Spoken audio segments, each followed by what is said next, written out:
नमस्कार सगळ्यांना. काल दुपारी गायत्री म्हणली चल आपण सेल बघायला जाऊ. सेलमधल्या वस्तू इतक्या छान होत्या. ह्या भरण्या 23 रुपयाचा, हा डब्बा 23 रुपयाचा, हा छोटा पाट देवाचा 23 रुपयाला, हा मग सूप आणि हे सगळे बाऊल आहेत ते 23 रुपयाला, आणि ही डिश हे चहा प्यायचं ते 23 रुपयाला, ही मिठाची भरणी काचेची ती 23 रुपयाला. इतक्या छान छान वस्तू ना, क्वालिटीच्या वस्तू आहेत. असं मग सेलमध्ये जाऊन एवढी शॉपिंग केली. इतके सुंदर सुंदर बाऊल हे मिळाले. मग नंतर हे सगळं घेऊन आल्यानंतर उशीर झाला, तरी 4:30 वाजले की 3:30 4:30 वाजल्या. नंतर मग विद्या म्हटली ये आपण देवाला जाऊ. म्हटल्यानंतर रिक्षात बसले. हा छान सुंदर देखावा होता. हे शिव पार्वती, शिवाजी महाराजांचा पुतळा इतका सुंदर ना. शिवाजी महाराजांना नमस्कार केला आणि हे शिवपार्वतीचं मंदिर म्हणजे खूप छान आणि सुंदर निसर्गरम्य. मग गेलो, शिवपार्वतीचं दर्शन घेतलं. शांत, कोणीसुद्धा नव्हतं. इतकं म्हणजे खूप दिवसातून मी गेले होते, त्यामुळं कोणीसुद्धा नव्हतं. मी आणि विद्याच होतो, त्यामुळे शांत वातावरण. आधी गणपतीचं दर्शन घेतलं, नंतर शिवपार्वतीचं आतमध्ये जाऊन इतकं शांत, खरंच मला मनाला इतकं छान वाटलं ना. असं दर्शन घेतलं शिवपार्वतीचं. नाहीतर असं गेलं म्हणजे खूप गर्दी हे असतं, पण इतकं छान दर्शन झालं ना. शांत दर्शन झाल्यानंतर तिथून म्हणजे हालूच वाटत नव्हतं गाभाऱ्यातून. इतकं छान शांत आत जाऊन दर्शन घेतलं मी आणि विद्यानी. इतकं सुंदर मंदिर आहे हे. आता शिवपार्वतीला खूप छान सजवलं होतं, लाईटिंग केली ती. हे मी गेले नव्हती शिवपार्वतीला. मग ही लक्ष्मी आणि विष्णू, लक्ष्मी आणि हे दत्त महाराजांचं मंदिर, दत्ताचं दर्शन घेतलं. सगळीकडे म्हणजे परत यायला लागली होती माणसं. असं दत्तांचं दर्शन घेतलं मी आणि विद्यानी. सगळे देव आहेत तिथं, छोटे छोटे मंदिर आहेत. महादेव, खंडोबाचं दर्शन घेतलं. खंडोबा म्हाळसा बानाई. आणि त्या दिवशी शिवपार्वतीला इतकी रांग लागली होती. ही इतके लांब रांग असते. हे वडाचं झाड कटिंग करून केले, इतकं छान.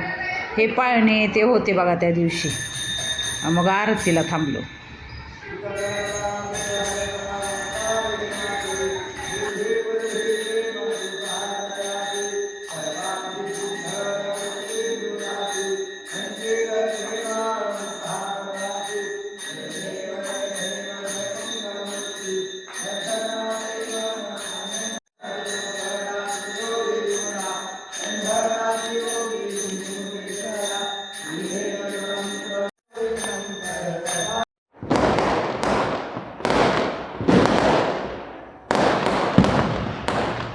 संध्याकाळी इतके फटाकडे वाजत होते, इतके 12ला 5-10 मिनिटं म्हणले की इतके फटाकडे. शिवजयंतीचा सणच असल्यासारखा वाटायला लागलं होतं. सगळीकडून असले फटाक्यांचे आवाज रात्रीपासूनच.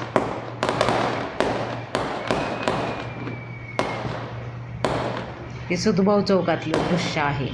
आणि सगळीकडं गावात इतके छान छान देखावे केलेत, ते बघायला जाणार आहे आज दिवसभर आम्ही. तयारीच चालू झाली आमची, पाहायला जायची. झालंय घरातलं काम. पहिलं म्हणजे मी खरंच मी भाग्यवान समजते, मी मराठा आहे. आणि दुसरं म्हणजे मी महाराष्ट्रात जन्मले. आणि तिसरं म्हणजे आमचे राजे शिवाजी महाराज आहेत, ह्याचा आम्हाला खरंच अभिमान आहे. महाराजांना खरंच इतकं जरी हे केलं ना, तसं नुसतं शिवाजी महाराज म्हणलं की रक्त सळसळ करतं. इतका अभिमान आहे शिवाजी महाराजांचा आम्हाला, आणि असायलाच हवं खरं. मला गड किल्ले बघायला इतकं आवडतं ना. खरंच माझ्या हातपायात तोपर्यंत मी किल्ले बघायला जाणारच. शिवनेरी बघितला, प्रतापगड बघितला, रायगड बघितला, सज्जनगड बघितला. जे अवघड आहेत, कलावंतीगड बघायचं आहे मला. तो म्हणजे अवघड आहे म्हणतात, त्यामुळे मी अजून गेली नाही, पण जाणार, मला जायचं आहे. गुड मॉर्निंग सगळ्यांना. सूर्य असा छान उगवलेला आहे.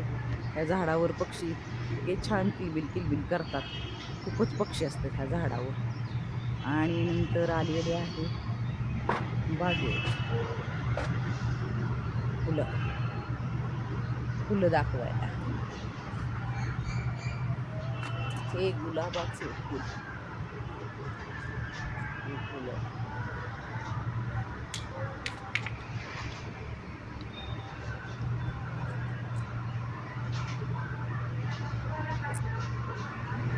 सगळी फुलं तोडून आणली. इतकी सुंदर उमलली ना देवाची देवपूजा सकाळी सकाळी. खरंच म्हणजे एखाद्या वेळेस जरी पूजा चुकली तरी कसं देवाला प्रसन्न करणारी देवपूजा. इडली सांबार चटणी केली होती आज सकाळी सकाळी मस्तपैकी बेत. हा ही खोबऱ्याची चटणी, इडली सांबार, आप्पे, डोसे सगळे एका प्रकारचं सगळं होतं. अशी सुंदर इडली. व्हिडिओ आवडला असेल तर लाईक, शेअर, सबस्क्राईब करा माझ्या चॅनलला.